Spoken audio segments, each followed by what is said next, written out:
Bonjour, bonjour, je me prénomme Céline et j'ai quelques infos à vous passer. Mais avant ça, je voudrais vous souhaiter une magnifique année 2020. Euh, je vous souhaite une année de réalisation, je vous souhaite une année de douceur, je vous souhaite une année de paix intérieure, de sérénité, de bien-être, une année de rire. Voilà, beaucoup, beaucoup, beaucoup de rire, parce que sinon on est foutu, hein. Voilà, c'est un peu notre porte de sortie, hein, notre soupape. Donc voilà, je vous souhaite de rire énormément. Bref, je vous souhaite d'être vous. Voilà, tout simplement. Et je me le souhaite à moi aussi, au passage.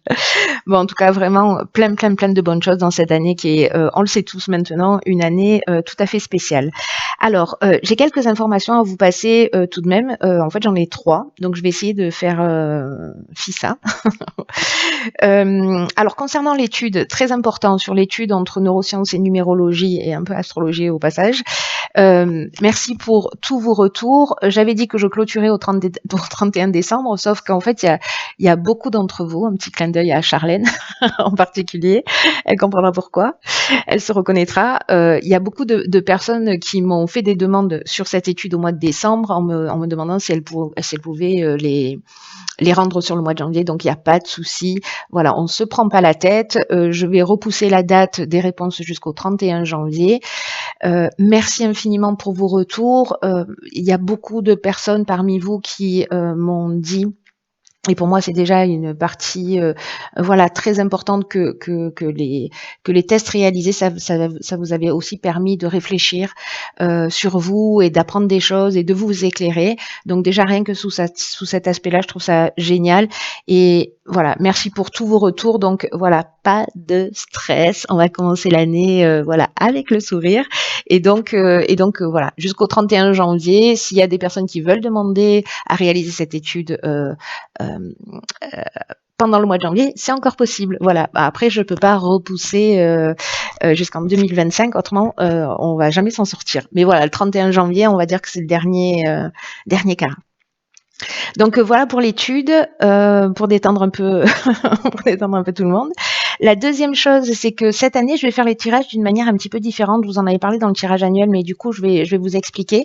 Je vais travailler plus avec les énergies de la nouvelle lune. Donc les tirages vont correspondre plus à ça, aux nouvelles lunes, à ce qu'elles génèrent en termes d'énergie. Pourquoi la nouvelle lune? Parce que plutôt que d'attendre la pleine lune et de se prendre des énergies en pleine figure, c'est de poser des intentions en nouvelle lune pour agir et puis qu'on réceptionne et qu'on puisse ouais, travailler avec ces énergies lunaires, puisqu'elles sont puissantes, elles sont puissantes pour nous tous. Donc voilà, c'est travailler avec ces nouvelles lunes parce que c'est le début du cycle de nouvelle lune à nouvelle lune avec au milieu une pleine lune qui a un pic en fait d'énergie. Donc de faire les choses en conscience, voilà l'idée générale quand même, hein. Donc c'est pour ça qu'il vaut mieux pas attendre la pleine lune pour commencer à faire les choses en conscience puisque c'est un peu tard et donc on peut être plus bousculé que si on pose ses intentions d'une manière très concrète, donc on va travailler avec les énergies et les signes dans lesquels ces pleines lunes se passent. Voilà pour ça, donc c'est pas le cas évidemment sur le mois de janvier, enfin là, maintenant sur le tirage que je vais faire, mais à partir de fin janvier, ce sera le cas. Je crois que la prochaine est, je ne sais plus quand, 24, je crois, janvier. Donc vous aurez les tirages avant cette date-là. Qu'est-ce que je voulais vous dire d'autre? Ah oui, alors je vais vous parler des cartes comme ça, je le fais qu'une fois, donc soyez attentifs. Les tirages vont se faire de la manière suivante. Je vais utiliser le tarot des rêves pour le domaine professionnel, le tarot des voyants pour le domaine sentimental, le John Boer Tarot pour le domaine matériel et le domaine financier, et le tarot initiatique. Alors, je vous ai mis le petit livret, je vous explique pourquoi, parce que la boîte est géante. Voilà, donc, et le tarot initiatique pour tout ce qui est évolution personnelle, évolution spirituelle. Voilà, je vous ai mis les cartes qui correspondent à chaque jeu pour que vous puissiez faire le lien quand vous verrez les tirages. Il y aura également une carte pour chacun de ces domaines-là, issue, qui sera un peu l'énergie générale, qui sera issue de l'oracle de la triade que vous connaissez déjà. Donc ça c'est fait, je vous l'ai expliqué. La dernière chose, et pas des moindres, c'est que vous m'avez fait beaucoup de demandes sur des formations en numérologie, en tarologie, sur l'intuition. Donc ça y est, le calendrier est à jour, il est planifié pour tout 2020. Donc pour les personnes que ça intéresse, n'hésitez pas à m'envoyer un mail, enfin vous aurez l'information sous cette vidéo. Je prends que très peu de personnes par formation parce que voilà, je préfère quand c'est un peu intime et qu'on peut vraiment travailler sur chacun d'entre vous. Donc il y a plusieurs formules, vous verrez, soit en groupe, soit d'une manière individuelle, parce que il y a des gens qui sont un peu partout sur la planète aussi. Donc voilà, toutes les options sont ouvertes et toutes les options sont possibles. Donc si ça vous tente, vous êtes vraiment les bienvenus. Pour moi, c'est un grand bonheur de pouvoir aussi aller dans cette direction et puis vous transmettre des outils pour que vous puissiez être autonome dans votre réalisation. Voilà, je crois que j'ai fait le tour. Et bien, écoutez, je pense qu'on peut passer à la guidance. Cher signe Capricorne, voici votre guidance pour le mois de janvier 2020. Alors, je sais qu'on est le 20 janvier au moment où je fais ce tirage et qu'il est tard dans le mois. Voilà, j'ai eu besoin de faire une parenthèse, donc ça me tient quand même à cœur de finir tous les tirages, même s'il reste que quelques jours. Voilà, j'espère que malgré tout, ça pourra vous être utile, peut-être pour comprendre en fait ce qui s'est passé dans le mois, pour avoir un autre éclairage. Enfin bref, voilà, ça me tenait quand même à cœur d'aller jusqu'au bout de ces guidances et de pas les laisser en suspens. Donc, on va commencer tout de suite avec le domaine professionnel et nous avons en énergie principale le doute, la reine de pentacle, le page de pentacle et le 5 de coupe. Alors, j'espère que vous voyez bien les cartes. Je crois que c'est bon. Alors, l'énergie principale, c'est l'énergie du doute. Alors, de quoi ça nous parle? Professionnellement, soit certains d'entre vous ont des rapports un peu tendus dans leur activité professionnelle. Ici, il y a peut-être une envie de changement pour certains d'entre vous. Une envie de changement, mais sans savoir exactement ce que vous voulez. Il y a une espèce d'insatisfaction, voilà, peut-être un peu de confusion. Là, ce qu'on nous dit, c'est que c'est pas le moment de prendre des décisions, en tout cas de pas prendre des décisions sur un coup de tête. Il y a une idée d'attendre un petit peu que la situation se décante, voilà, qu'il faut un petit peu patienter. En revanche, avec la reine de pentacle et le page de pentacle et le 5 de coupe, peut-être que vous avez été déçu par une situation professionnellement ou par une personne. Et là, en fait, ce qu'on vous dit, c'est que il faut avoir une vision réaliste de l'existence, c'est-à-dire il faut avoir une vision réaliste de ce que vous êtes en train de vivre et de pas vous focaliser, c'est ce que nous dit ce 5 de coupe, de pas vous focaliser sur les déceptions, mais sur le potentiel que ça peut révéler. C'est-à-dire, est-ce que c'est l'occasion de changer d'activité? Est-ce que c'est l'occasion de faire autre chose? Est-ce que c'est l'occasion de vous lancer dans quelque chose qui vous correspond plus? Ou peut-être, justement, d'apprendre quelque chose de nouveau, de vous former pour pouvoir évoluer, parce qu'il y a peut-être cette envie de changement là à l'intérieur de vous, mais sans trop savoir dans quelle direction aller.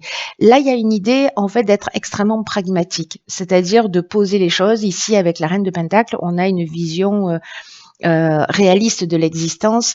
Le page de pentacle, on a une vision pragmatique de l'existence, et ce 5 de coupe qui nous dit voilà, là on est focus sur ce qu'on perd, mais pas sur le potentiel que ça révèle. Donc il y a peut-être, pour ceux qui vivent ce type de situation là sur le mois de janvier,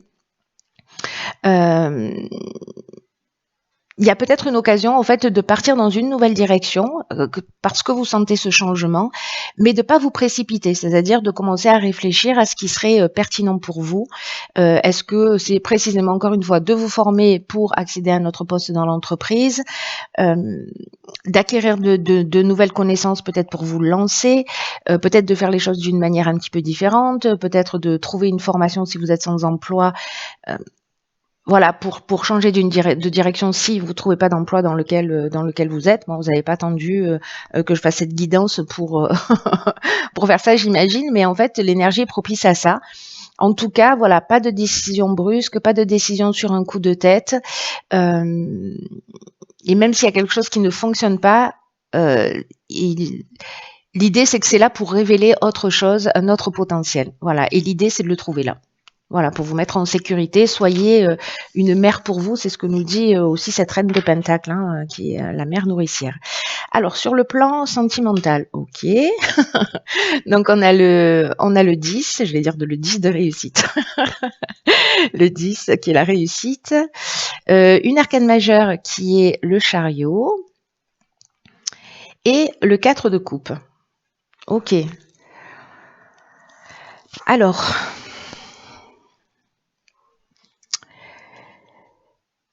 le 10, la réussite, ça nous parle de, sur le plan sentimental, ça nous parle de rapports équilibrés, peut-être la concrétisation d'une relation, c'est-à-dire on avance, voilà, on avance, on prend les choses en main et puis on va peut-être concrétiser une relation. Mais il y a une idée quand même d'avoir dans le domaine sentimental des rapports qui sont harmonieux, détendus, avec des désirs qui se réalisent. Alors, est-ce que vous attendez quelqu'un du passé? Puisque là, en fait, il y a peut-être des personnes autour de vous, voyez, vous regardez vers le passé, en tout cas vers ce que vous avez perdu, et du coup, en fait, vous n'avez pas dans votre champ de vision cette coupe pleine et lumineuse.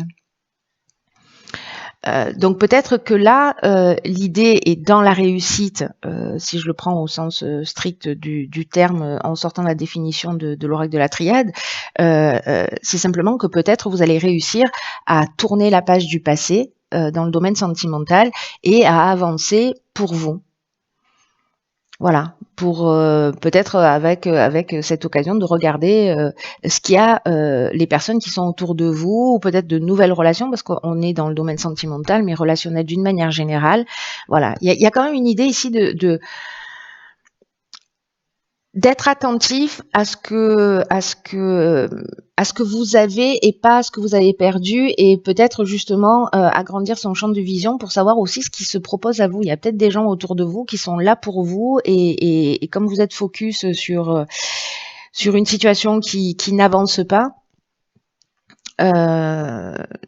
bah, du coup, vous voyez pas ce potentiel. Enfin, sur une situation, sur une déception ou sur une trahison, ou vous voyez concentré peut-être sur des blessures ou une forme de nostalgie du passé.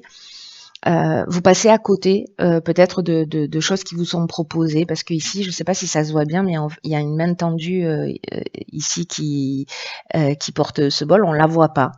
Voilà, on la voit pas parce qu'elle n'est pas dans le champ de vision. Et une des autres options possibles, c'est qu'effectivement, il y ait une réconciliation avec quelqu'un du passé. Peut-être quelqu'un qui revient vers vous, c'est aussi une option possible. Vous me direz ce qu'il en est pour vous, ça dépend de la situation que vous êtes en train de vivre. Alors, dans le domaine matériel, dans notre système de valeurs, dans le domaine matériel, dans le domaine pratique de l'existence, nous avons donc la carte 19 de la prière, le 9 de bâton et le 8 d'épée. Ok. Alors,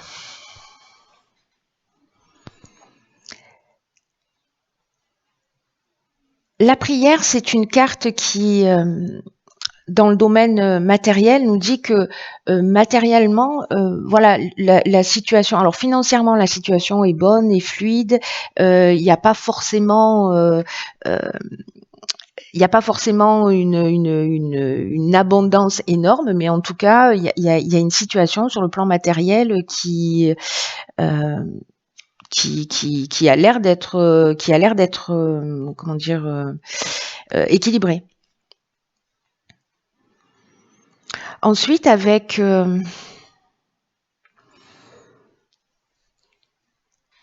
alors ça, c'est l'énergie générale, parce que ici on a le 8 d'épée. Le 8 d'épée, il nous parle quand même d'une forme de restriction ou d'auto-sabotage. Peut-être que votre situation elle est équilibrée, mais que vous voulez plus. Voyez, peut-être que vous aspirez à avoir plus et que finalement vous avez de la difficulté à réaliser ce que vous souhaitez vraiment. En tout cas, avec le 9 de bâton, il y a quand même une idée de peut-être d'inquiétude à propos de l'avenir. Mais là, ce qu'on vous dit, c'est que quand même, j'ai l'impression que vous avez ce dont vous avez besoin pour vivre. Mais j'ai l'impression ici que peut-être certains, voilà, ont des besoins ou ont des désirs euh, et qui sont pas forcément satisfaits, ou vous vous posez des questions peut-être par rapport à l'avenir aussi, par rapport à votre sécurité. En tout cas, ce qu'on vous demande ici avec ce 9 de bâton, c'est d'être dans la persévérance. Si vous êtes en train si vous êtes en train de remettre vos finances au clair, c'est d'être persévérant, même si vous êtes dans une forme de restriction à un moment donné. Voilà, soyez persistant pour justement obtenir cet équilibre.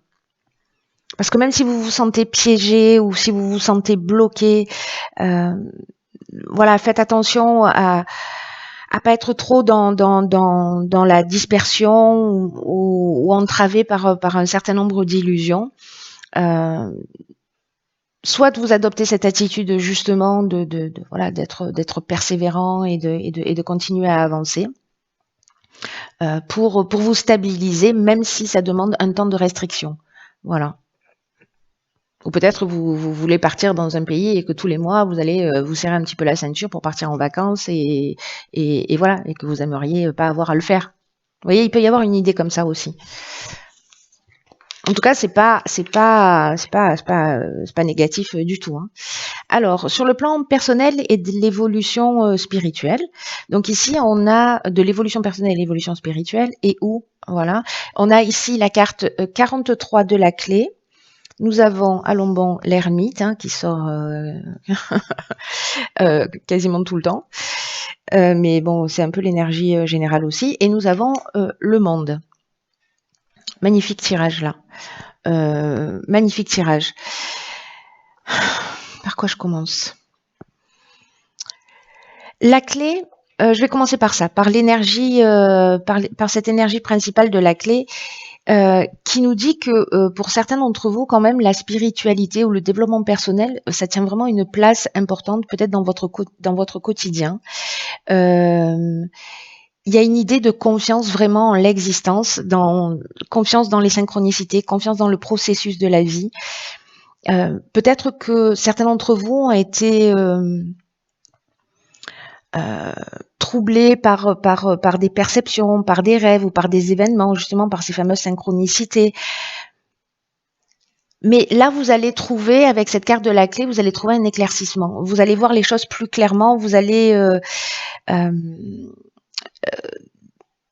recevoir un signe. Si c'est pas déjà fait, vous allez recevoir un signe qui va vous permettre en fait de continuer à avancer. Vous voyez, c'est un peu comme un signe d'encouragement. Ici, pour moi, on travaille sur soi avec cette carte de l'ermite. Et donc, en fait, il y a vraiment cette idée pour moi de recevoir un signe d'encouragement pour vous montrer que vous êtes sur la bonne voie, tout simplement. Avec la carte du monde,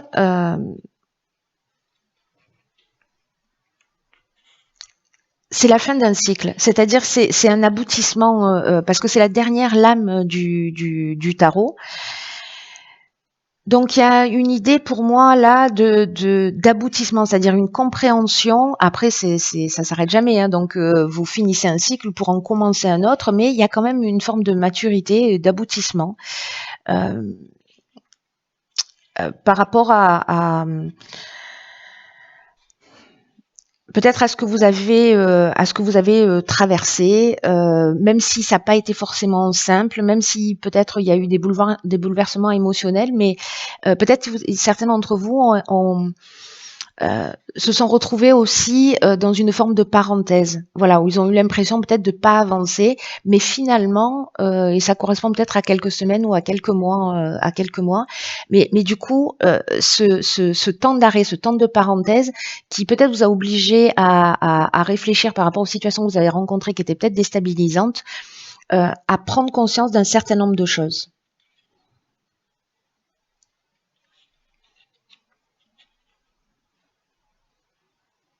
Donc là, il y a une idée de retrouver une forme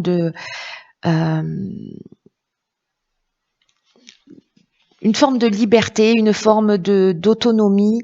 C'est retrouver sa capacité de discernement.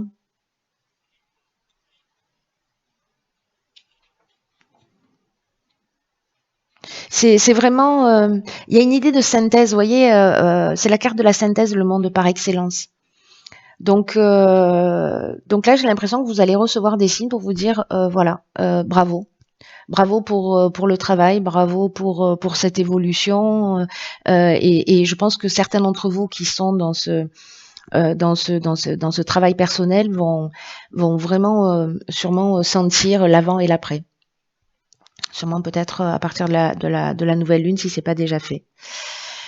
Voilà, cher Capricorne. Écoutez, j'espère que ce tirage, même s'il arrive un peu tardivement dans le mois, va pouvoir vous aider ou vous éclairer, au moins un tout petit peu. Peut-être qu'il va parler qu'à une seule personne, mais peu importe. Je vous souhaite de passer un magnifique mois de janvier, en tout cas pour ce qu'il en reste. Prenez bien soin de vous et je vous dis à très vite pour une nouvelle guidance.